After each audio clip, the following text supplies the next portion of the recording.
Cette princesse a une particularité. Elle aime jouer à cache-cache avec ses prétendants. Si elle le trouve, elle doit être décapitée, sinon elle peut l'épouser. Beaucoup de jeunes hommes voulaient se battre pour la gloire et la richesse. Et ils ont fini par sacrifier leur vie. La seule raison pour laquelle ils pouvaient la trouver à chaque fois était le miroir magique qu'il tenait dans sa main. Cette fois-ci, un autre jeune homme a décidé d'essayer. C'est notre protagoniste d'aujourd'hui, Xiaodong. Bien que la princesse l'ait dédaigné, elle a fait un pari de cache-cache avec lui. Elle devait le trouver dans les 3 jours. Shugudong se rendit alors à la rivière et dit à la mère du poisson qu'il voulait se cacher dans son estomac. La mère du poisson accepta. Il s'est avéré qu'il y a peu de temps, Xiaodong et son oncle pêchaient près de la rivière et ont attrapé un gros poisson. Et ce gros poisson était la mère du poisson que nous avons devant nous. Les 2 pêcheurs ont fait de leur mieux, mais ils n'ont pas réussi à ramener le poisson sur la rive.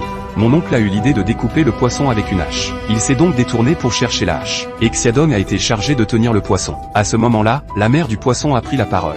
Shugudong était confronté à un dilemme. D'un côté, il y avait son oncle grincheux. De l'autre, la famille de la pauvre maman poisson. Voyant que son oncle revenait, Xiaodong décida de faire un grand spectacle. Voyant que même les filets de pêche étaient emportés, son oncle fut très en colère et poursuivit Xiaodong, prêt à le battre. C'est alors que la mère poisson accéda à sa demande. Elle le laissa se cacher derrière son ventre et nager vers les profondeurs de la mer. À ce moment-là, la princesse sortit son miroir magique et commença à chercher dans le monde. Elle le trouva sans difficulté. Que ferais-tu si tu avais ce miroir? La princesse ordonna qu'on le capture et qu'on l'envoie sur le champ de bataille. Au moment de la vie ou de la mort, Shagudo tenta de le provoquer. Il a dit que le miroir ne servait qu'à une courte période, mais qu'il ne fonctionnerait plus. Il n'est pas étonnant que vous soyez pressé de me tuer. Après avoir entendu cela, la princesse décida de donner à Xiaodong 3 chances de la faire perdre de manière convaincante. Cette fois, Xiaodong prit une plume et voulut l'échanger contre la mère de l'oiseau. Il s'avère qu'il y a peu de temps, elle a rencontré un python en rentrant chez elle. Le python l'a prise pour une proie et l'a poursuivie jusqu'au bout. Heureusement, elle a été assez intelligente pour contourner le pilier de pierre et a réussi à faire tomber le python sur elle. Puis elle grimpa au sommet de la montagne.